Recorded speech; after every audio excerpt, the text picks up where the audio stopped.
All right. Awesome.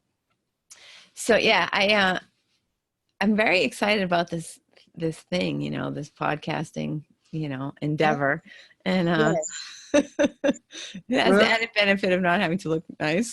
You're doing it. Look, I'm racing to the station and I'm like, okay, fortunately we have a mirror like right before you go into the studio because it's Facebook Live, but we record in the studio. Yeah. I'm like, some days I've been sleeping on. I'm just like, okay, I got eyeliner, lipstick. Okay, we're going.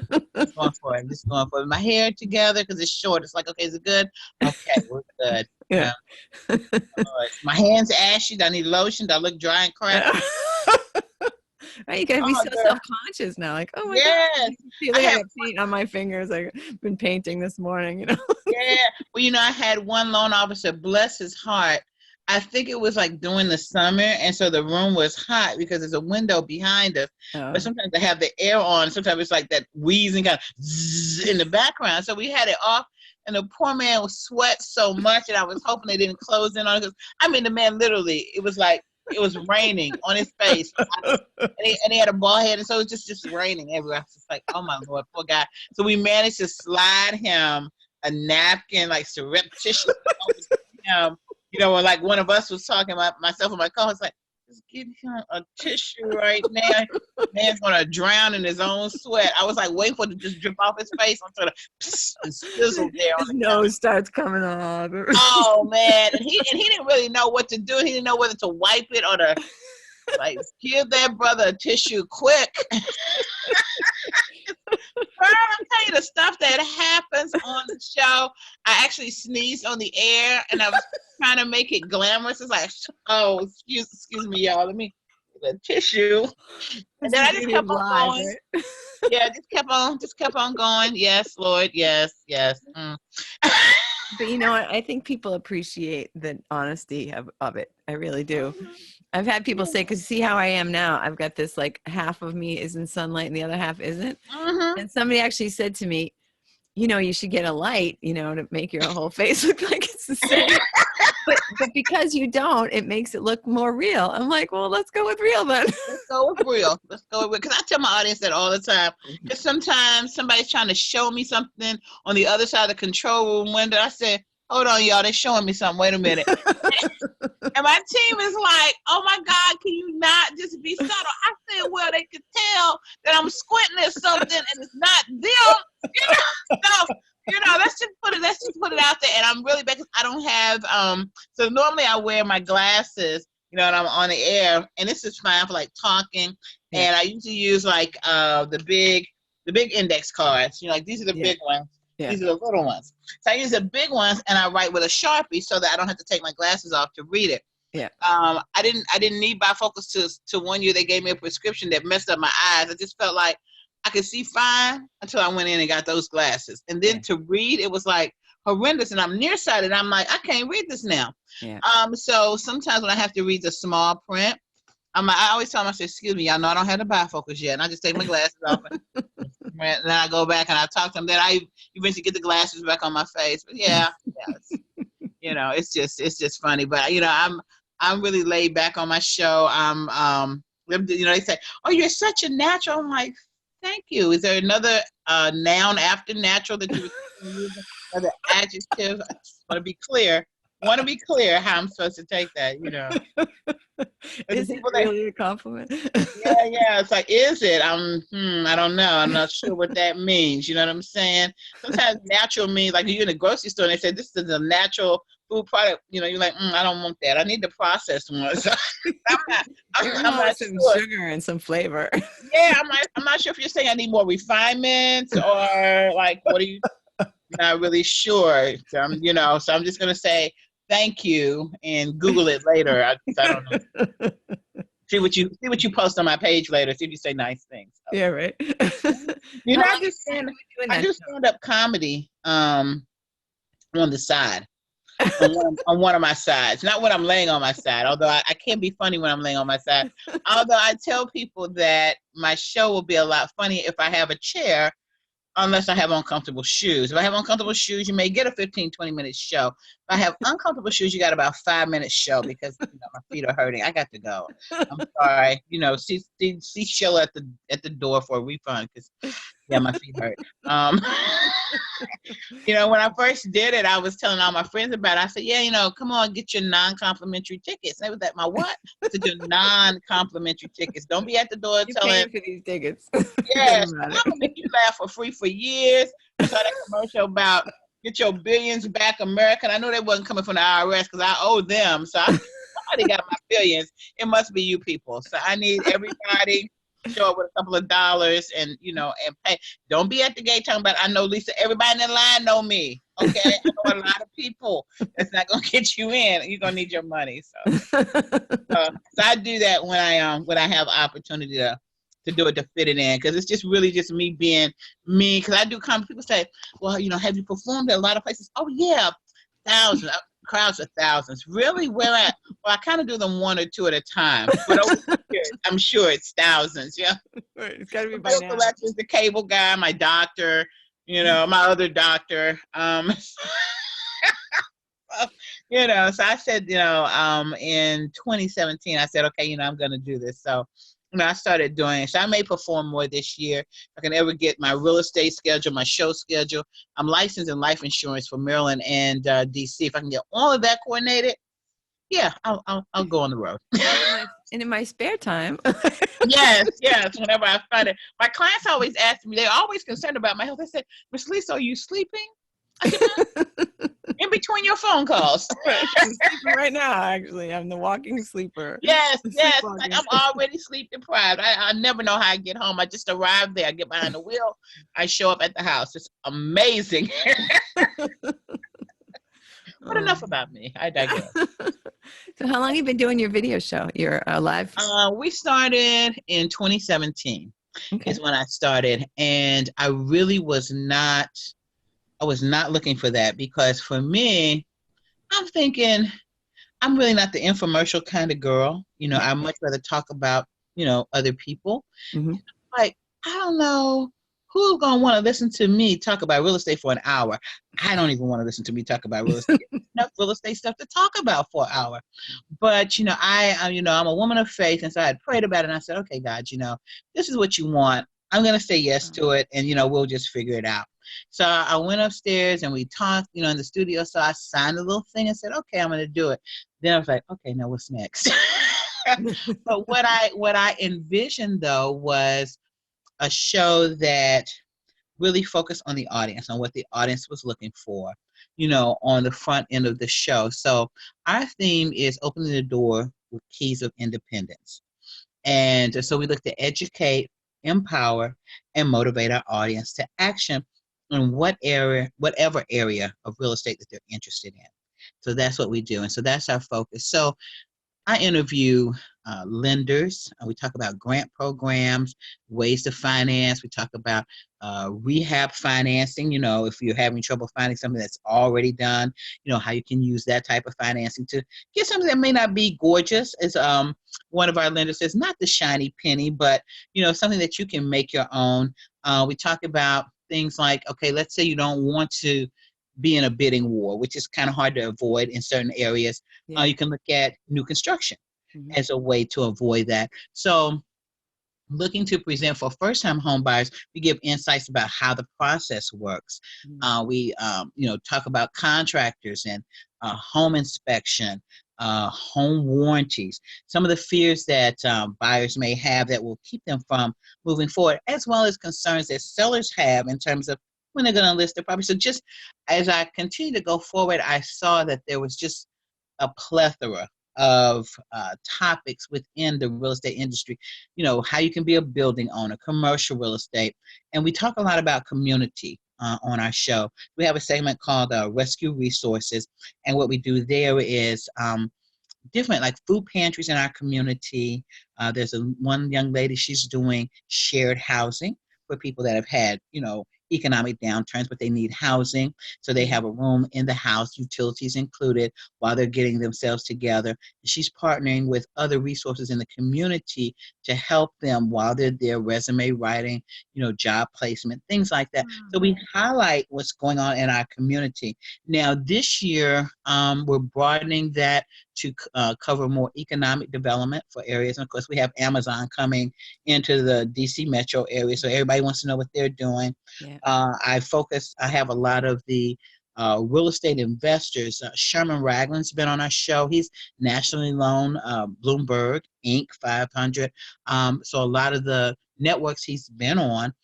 And then a lot of the other local real estate heroes. I mean, they have great influence. Charles Blair's been on our show. Turnkey DMV has been on our show. So these are people that can give direct insight into the real estate investing piece for people, because I don't have to be the authority on everything. I have realtors that come on my show. We just did our last show, the show before this one, the last one. We celebrated women in real estate because it's Women's History Month. So, I complimented so many of the women that are in our area. We interviewed the 2019 Women's Council of Realtors president for the Northern Virginia metro area. And she's been on our show before. She's a great fair housing instructor, but just had her talk about what she felt like success was. So we have authors, we have realtors that have written books. We celebrate that. We have them come on and talk about the book. So we just want to we're local. We do talk about national trends, but we really just want to celebrate what's going on in our industry, put a face to realtors and real estate, because, sometimes there's a lot of misconceptions about our industry, as you know. And so being able to kind of humanize our industry and provide good, valuable information, that's what we want to do. Nice. Do you let your listeners give you suggestions? Yes. Several topics have come about from that, and we always encourage them. My publicist, Reba Burst-Barnes, we've been friends for over 20 years. She's often co-hosts with me, and we always let them know if there's they have a product, if they have a service, they have a topic, give us a call and let us know, what your message is. We'll be happy to work with you to bring that out to the audience, because as long as you can value add to our audience, we're open to having you come on the show. It's no, we want to be as inclusive as possible. I always tell people when they come on, because sometimes they're a little nervous, like, it's not investigative reporting. We don't want to see your tax returns. We don't want to see your invoice records. We want you to come into a nice, warm environment and give you the opportunity to present who you are and what you have to an audience that is already ready to hear about you. And we just want you to feel comfortable and talk about, what it is that makes you special, what it is that you want the audience to know. So that's the kind of environment that we cultivate. And so we're not, we know our business can be competitive, but that's not what we cultivate in our culture for the show. Yeah, nice. Have you always been in real estate? What's your history? Oh, girl, no. If you'd have told me 20 years ago, I'm going to tell you the story. I recently showed a rental property to one of my clients. It's a higher level rental, nice big house. But about 12 years ago, I was the house cleaner for that house. Oh my God. Because I had a cleaning business. And it's just God is just so interesting, because when they sent me the listing, I was like, wait a minute. I think that's, and I looked at the tax record. I was like, yes, that was my client. So I was actually able to describe, because it was one of those types of listings where they have a designated agent that can open it for you. Even as a realtor, you can't get access.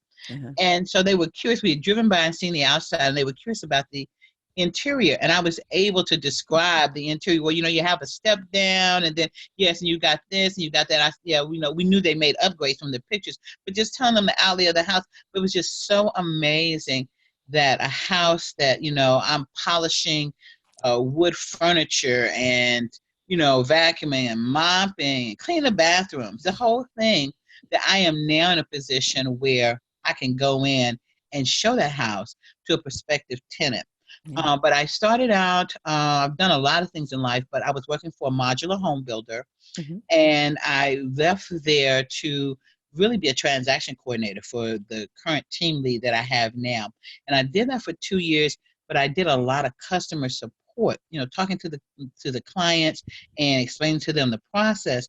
So he was like, at this point, he's like, you need a license. So they sent me to class, they paid for my test, and we're still together. We're still a team, the senior team of Fairfax Realty Elite in Greenbelt, Maryland. But that's how I got my start, and I've been there ever since. I eventually evolved and graduated from just being behind the scenes to actually being out in the public with the clients. Mm-hmm. You followed the path. Yes. So I was chosen. Sounds like it. It's ironic is that, I do more house cleaning as a real estate agent than I ever did before. Oh my gosh. I know, you get right? to the house, you're thinking, are you serious? Hold on. We need to move this. Okay. No, we have people coming. No, this has to go. You wear many hats as a real estate agent, right? I'm an interior decorator. I'm a cleaner. I'm a publicist. Whatever it comes to. I tell people, I say, I'm the real estate counselor, because I'm up at night going, no, it's going to be all right. No, we just need the piece of paper in. No, I talked to the other agent. No, we're going to work it out. Okay, yes. Get a good night. Yes. Okay. Talk to you tomorrow. Yeah, it's true. Am I doing the right thing? Is this going to be yes. Oh my God. You're like, 80% counselor, 20% transaction coordinator. Girl, it's the truth. It's the truth. But it's really, as you know, many people in our industry get into the industry for different reasons. Some it's the art of the deal, others it's the cash flow, but for me it's really the people. That's really the cherry on top for me, is to be able to sit at the settlement table where I've helped a young mother or a young professional, a male or female, a family. I had one client, was a gentleman, and he was single, but he had like 3 or 4 boys, and he would take them on the showings with us and show them what he was doing. So to be able to help make someone else's dream come true, that is just exciting. And the fact that you're able to serve them in that capacity and be diligent about what you do so they can trust you, because it's a very big purchase. It's an emotional purchase. And so to be in that position, I think it's an honor, and that's kind of how I look at it. Yeah, it seems like talking to you, it's more of a calling for you than a profession. Yeah, I think so. And it's something that I would have never envisioned myself doing, but doing it just feels like, yes, this is great. I love it, You see how all the roads have led you there, That's right. And prepared you. That's right. Exactly. Yes, ma'am. Well, when I was watching your show the other day, I felt like you're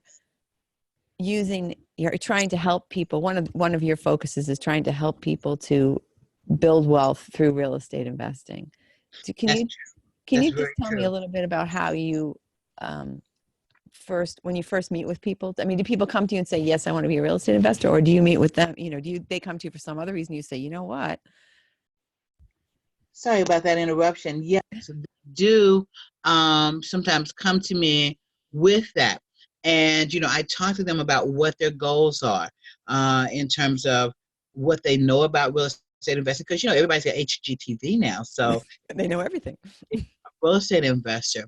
And so what I do, and I do this a lot, especially with the show, and just as an individual, I don't have to be the answer to your question, but I can connect you with someone that has the expertise to help you in a better at a better level than I can. So depending on what they want, if I have a seasoned investor and he just wants me to look at some properties for him or take him to see them, and he's telling me what his goals are, what he's looking for, want me to set up some searches for him, then we do that, or do some analysis of properties that he's considering. That's one avenue. But I have a lot of people that are new to the industry, and so I encourage them to go to their local real estate investing groups. Listen, hear what people, because you get a lot of information just by being in the room. Begin to make connections and start to learn about the business versus jumping right in and getting started. Because real estate investing can be a great way to kind of pad your retirement, because it's passive income. So, beyond owning your own home, owning that additional piece of property can give you some security should something happen with your job, should maybe there'll be health issues, you do have another source of income coming into your family. Another thing that people may not think about is that same investment property can do double duty if you or perhaps your young child, another family member, or friend that you'd like to help. That property can be a collateral for a business effort as well, while still providing that passive income. So it's generating income on its own, but it's also allowing you to perhaps expand or initiate a business idea that can also bring you money and allow you to purchase more property. So that investment can be a real cornerstone to get you solidly on the path for wealth building. Do you get a lot of pushback from people who are like, "Oh, I can't, I don't know anything. I can't fix toilets at 2 a.m. It's just not my style." Oh yeah, yeah. And what I tell them is there are all different types of property management options that can take you out of the equation. We did a segment last year on how you could be a building owner. And what we explained is you may not want someone knocking on your door. You may not be the one to want to collect the rent or handle a situation if the tenant doesn't pay the rent in your 4-unit building. But you can have a property management company where everything goes to them and all of the service calls go to them. You can have a home warranty where you've given the tenants the number to call and they call and set up the service call and they know what the cost is for the call. So you don't have to deal with that directly. So there are always ways to handle the uncomfortable aspects for you when you're looking at real estate investment, but that shouldn't hinder you from wanting to move forward if that's where your interest is. Mm-hmm. And what about turnkey properties? And we talked about that when we earlier. Yeah. Well, turnkey, and just for the audience that may not be aware of what a turnkey property is, that's when you buy an investment property that's already been rehabbed, already has a tenant in it, and is generating income at the time when you purchase it. And that's really an ideal purchase for a number of people that want to be in investing, but don't really know a lot yet. Wouldn't know how to price a project, wouldn't know if the person that's giving them the price on the project is telling them a good price or a bad price. So they're really new to the process, but they want to get into investing and they have some money set aside for that. You could purchase a property where all the rehab work has been done. So that takes out that concern of when am I going to have to replace this, when I'm going to have to replace that, because you know how you're getting it. Mm-hmm. Now, you also have a tenant already in place, so you're not getting a property raw, having to fix it, then trying to find a tenant and having that lapse of time between the time you finish the work and the time you get the tenant in, or you're still paying maybe a mortgage on the property. When you get this property, you may have a mortgage if you financed it, but you also have income coming in right away. So Mm-hmm. that's what makes it turnkey, having that whole package there. And as you're learning how to manage your tenant, whichever avenue of property management you want to take, you can learn, but you still can make some money. Mm-hmm. So do you recommend that people take over the management after they buy the property, or? I think it really depends on that person's individual style. Mm-hmm. and what their goals are, because some persons may purchase a turnkey property in another state. Like I have a client now that I'm working with that lives in New York, but is looking at the Maryland area, the Baltimore area, in terms of doing an investment. Now, he's not local, so for him, a turnkey property is perfect because he's not in a position. He's got operations he's running in New York, so he doesn't have the time to come down and manage a crew. Mm-hmm. Or manage a person that's managing a crew. So for him to pick up something that's already complete, already packaged, then he can move forward. That's fine for him. Now, someone that's local, they may feel like, I know a few little handyman things and, I can go by and fix it up. And I really want to, I want that one-on-one with the person that's renting the property. And I want to manage that process myself because I want to learn, what to do and what not to do. Then for them, the option may be to self-manage. And then in between those two sets, there's varying degrees of property management available. Yeah, have you do some and they do some. Exactly. Yeah. Yeah. Yeah. Now, I know one of the options for It's okay. It's okay. My mouth does the same thing. I don't know. I think it's the radio waves, microwaves. Yes. yeah, it's got to be the microwaves. They're getting to my brain. Yeah. When you are looking for the money to start your real estate investing, Yeah. if one of the places you want to look is your 401k, you can do a turnkey property, but you can't be involved in the management at all. Right. Right. Right. So, Yeah. That's how I understand it. And also, what you learn when you go to some of the real estate investment groups is how to have private money mhm. to go in. There may be a group of investors that each of them collectively might not have, I mean, individually might not have what it takes to do a full investment in a property. They don't want anything to do with, the rehab work, but they would like to get a return on their dollars. So collectively, though, this group would have the money that you need to do that. And so you would set up your agreements in place, and how the money would be distributed, when you would pay them, how many years they would get revenue, so that everybody's in agreement. So that's one way to find funds for your project.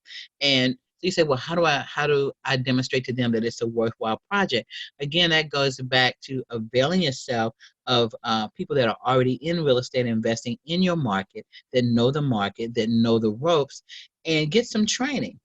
Not everybody that's trying to train you is trying to rip you off. So take some time, really, because we do so many things and we say, well, I don't want to pay anybody. No, I watch TV. And also, and I'm not against people that come in from outside of your local market with the different free, 2-day training, 1-day training. But before, I would tell anyone, before you invest in someone that's coming in from outside of your local market, take a look at some of the jewels that you already have right in your own backyard. People that are in your market day in and day out, because laws vary. And whether or not you can approach someone that's in a pre-foreclosure state. In one state, you may be able to address them. In another state, there's a different process.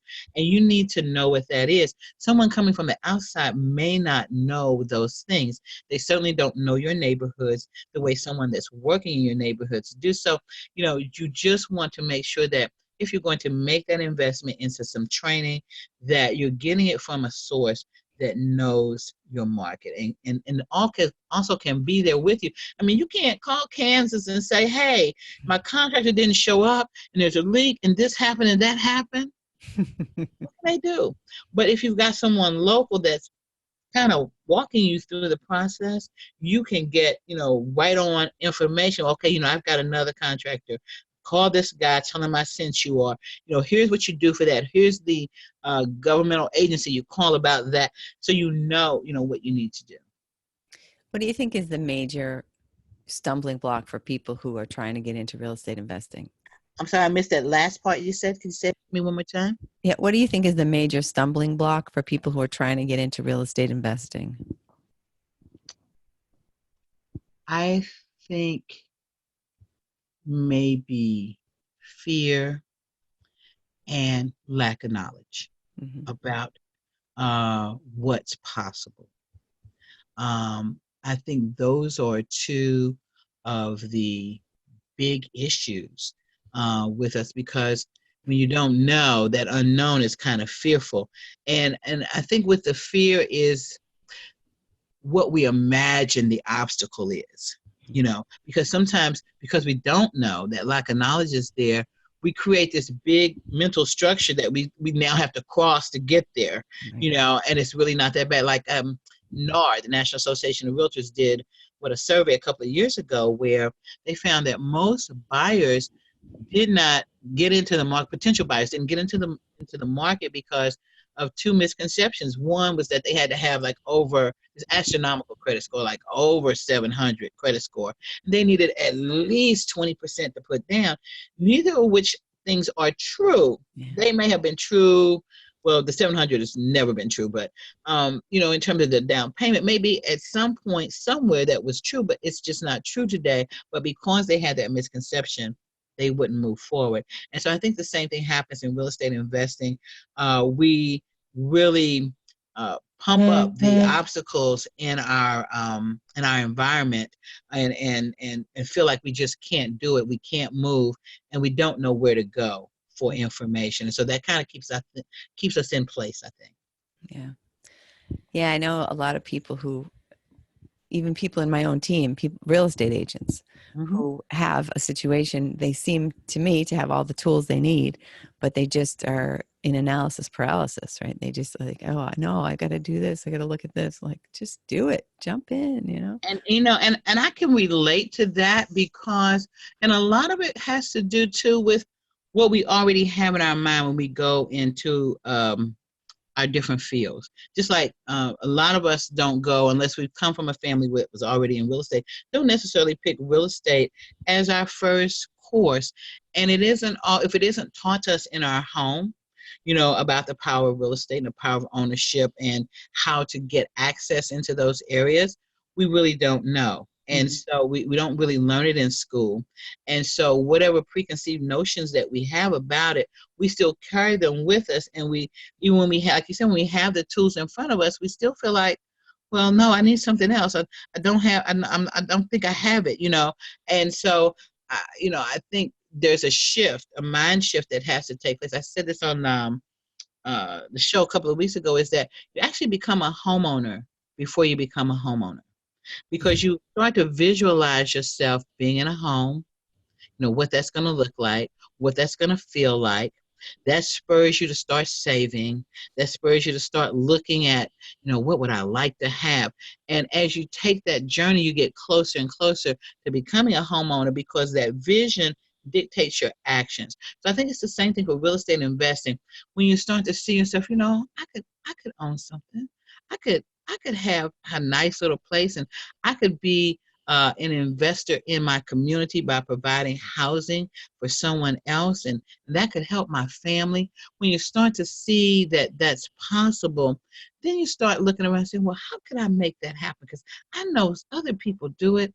I think I could do it. So it starts there, I think, starting to see yourself as someone that could really do that, and the positive impact that you can have, then that will lead you toward the information that you need to fully cross over and take action.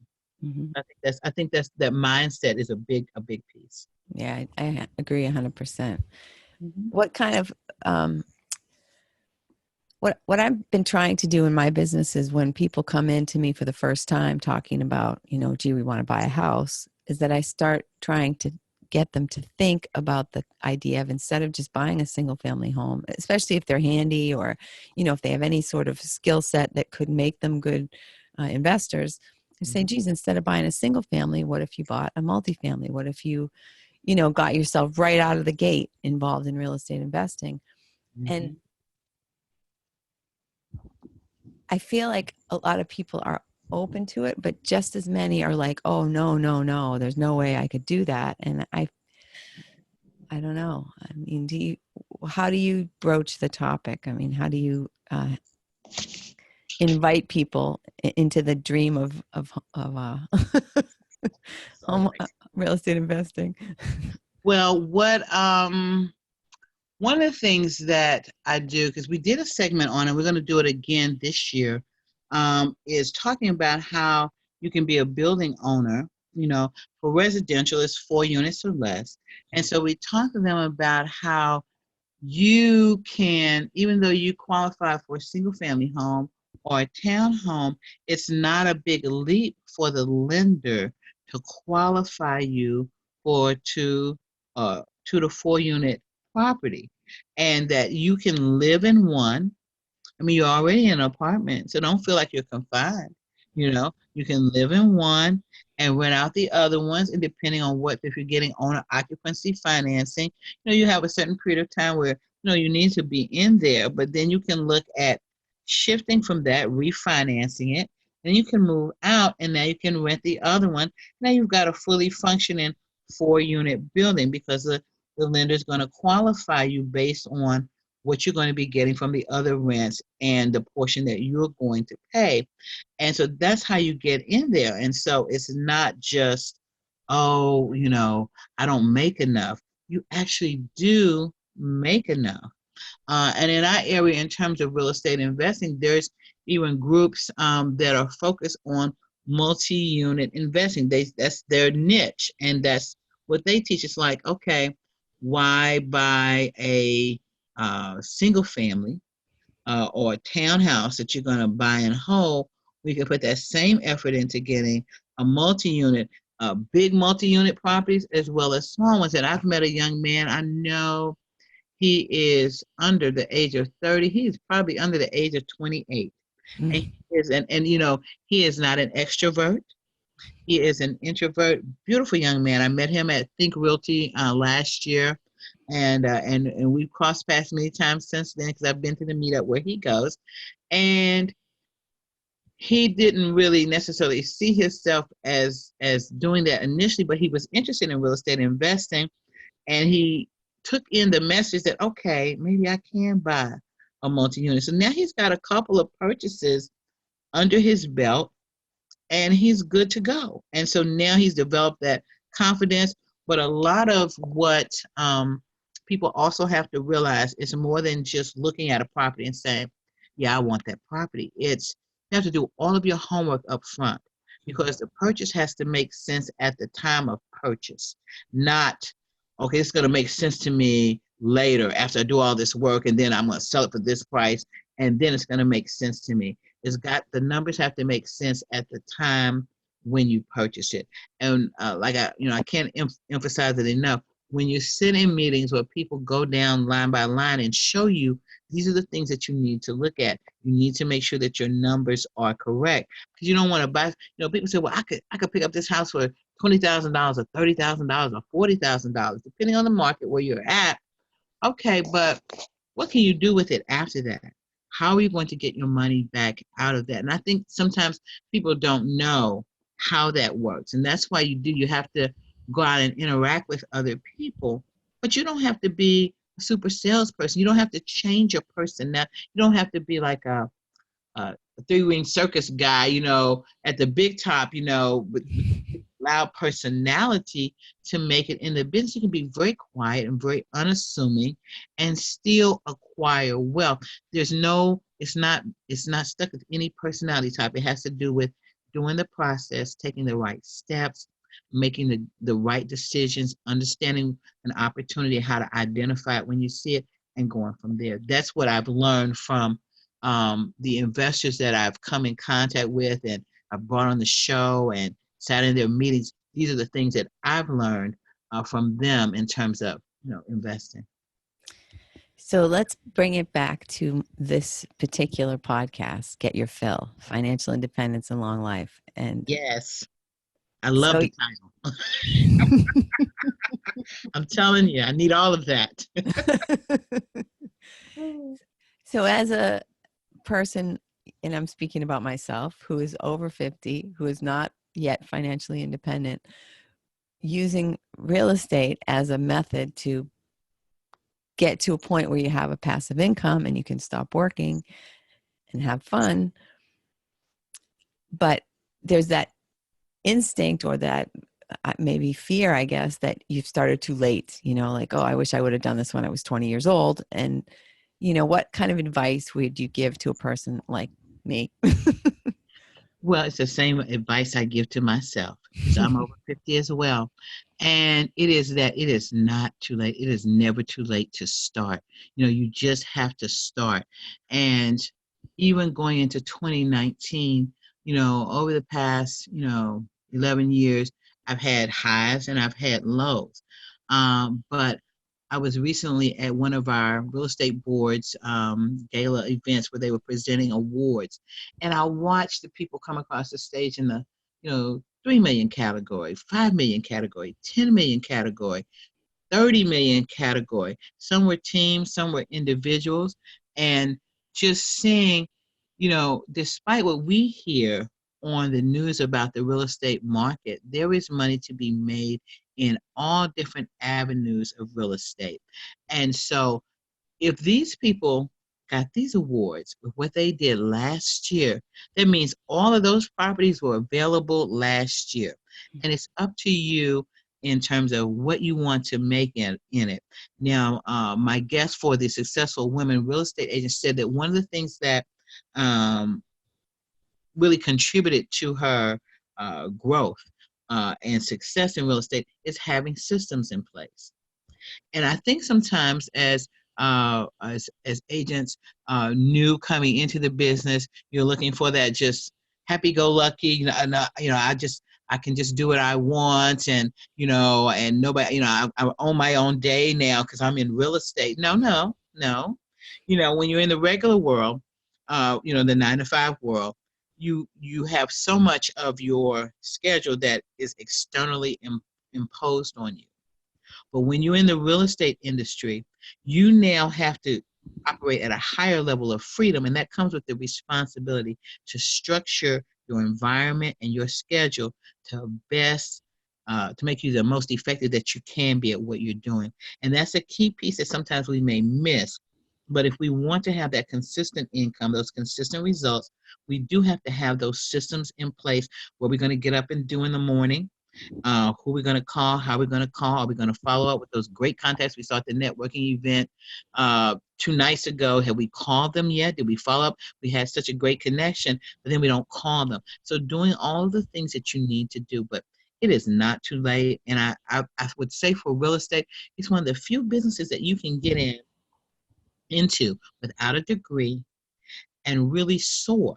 The sky is the limit for you. I know single people, couples, that are crushing it, are doing great. So, girl, your retirement is in the making right now. Amen. Yeah, indeed. Yeah. Is real estate investing part of your retirement plan? It is. It is. And I'm actually, I've got a couple of the groups that I have my eye on. I'm really, really thinking about a turnkey property for 2019. Because as you know, I'm in Maryland, so Baltimore is booming in terms of real estate development, and there's a lot of properties there. And so I'm really looking to maybe get a couple of properties there as I'm learning, the business. But also being near DC, of course, the cost for multi-unit properties in the DC area is costly now compared to what I've watched it probably quadruple in the past maybe 5 or 6 years.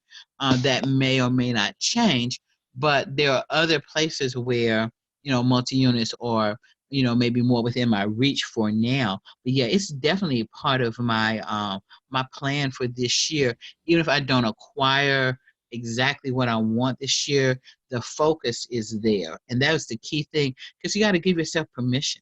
You got to say, you know what, I want this, and I'm not going to hold back on getting it. I'm going to go for it. And so if I don't get it, it's not because I wasn't putting all that I could towards it. And if I don't get it, I'm going to look at it and say, okay, well, what was I missing? What do I need to add to it? And just to be unrestrained in what you want. Don't be ashamed to go for what you want, because sometimes we are, and sometimes as women we are, because, when we're aggressive, that people tell us that's not a good look. When we are adamant about what we want and going for it, sometimes that's a challenge for other people. But you know what? You can't worry about that. You gotta go for the thing that's in your heart, and make it happen. Absolutely. Lisa, what should I have asked you that I failed to ask you? And what else do you want to share?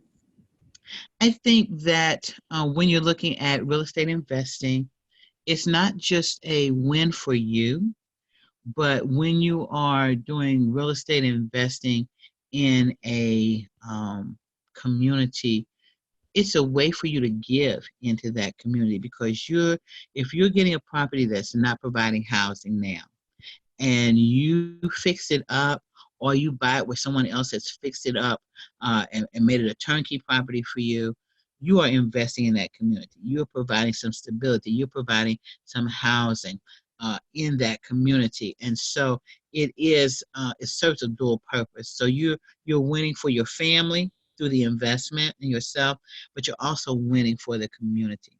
And so that's an important piece to remember, because we want strong communities. Mm-hmm.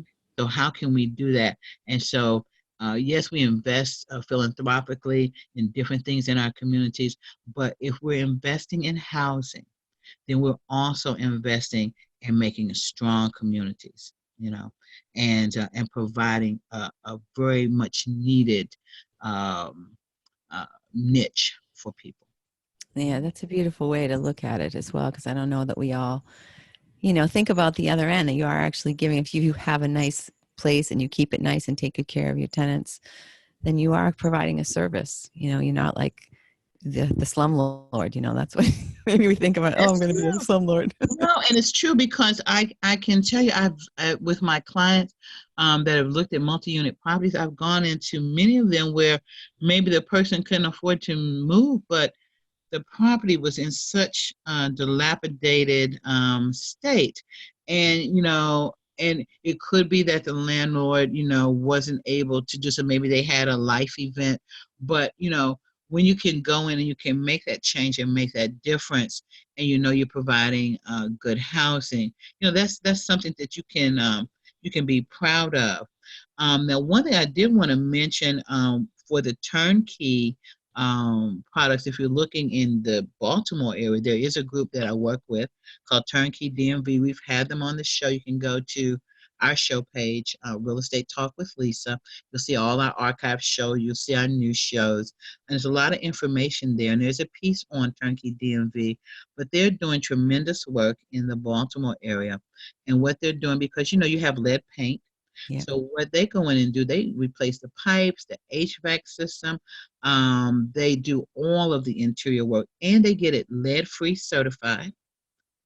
So you have an actual certificate, and then they work with there's about 14 different subsidized housing programs Mm-hmm. in Baltimore City, and so they work with them to install a subsidized tenant there. So they're meeting the need of the people that are using those programs, and then when they pass it on to you, they try to leave a little bit of equity there. So you got a little bit of equity.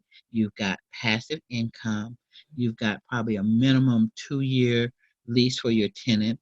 You know that the work's been done on the property, so you don't have that fear of, I got to do repairs right away. So it's a nice product, and they've been good.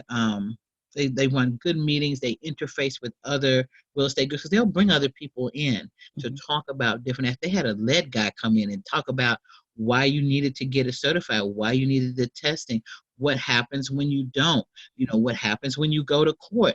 Those are things that you need to know as an investor, because if you are buying a property that was, pre-1978, and you don't know these things, you could open yourself up to a lawsuit by someone and not even know, and end your investing career right when you start. And that's one of the things with Turnkey. They say, we take the risk, and so that you don't have to, because when you're new, you don't know, and so you don't make a $40,000 error in the beginning. We take some of that away from you.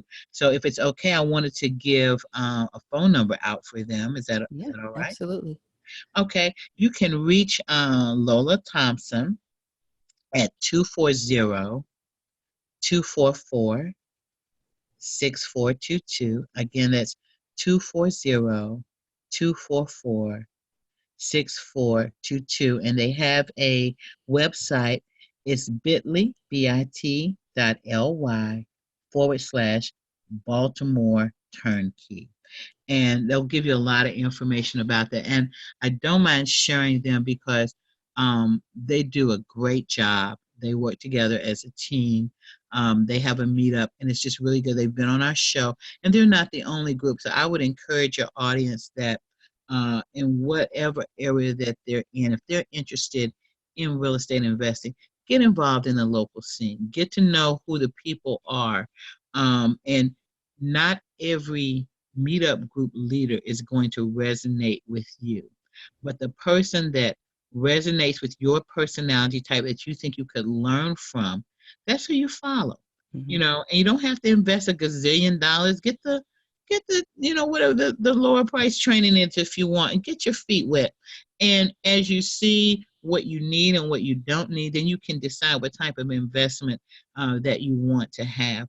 But I believe it's a great way for all of us, especially as you mentioned earlier, all of us that may be on the other side of 50. I'm not going to say how far, how many miles on the other side of 50 I am.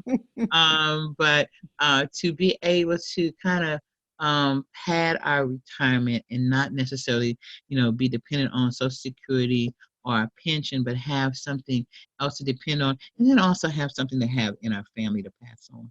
Absolutely. That's one of the beautiful things about real estate is it's a legacy. It's a Yes, legacy. exactly. That's right. How about you? Now, I'm in the Boston area and it's extremely expensive to get started as an investor here, but it sounded like you have maybe some lower priced opportunities in the Baltimore area. How can people get in touch with you? Okay, you can reach me at phone is probably the easiest. 301-542-5168. Again, that's 301-542-5168. That's my cell. And of course, in Maryland, you give your cell, you got to give your office number.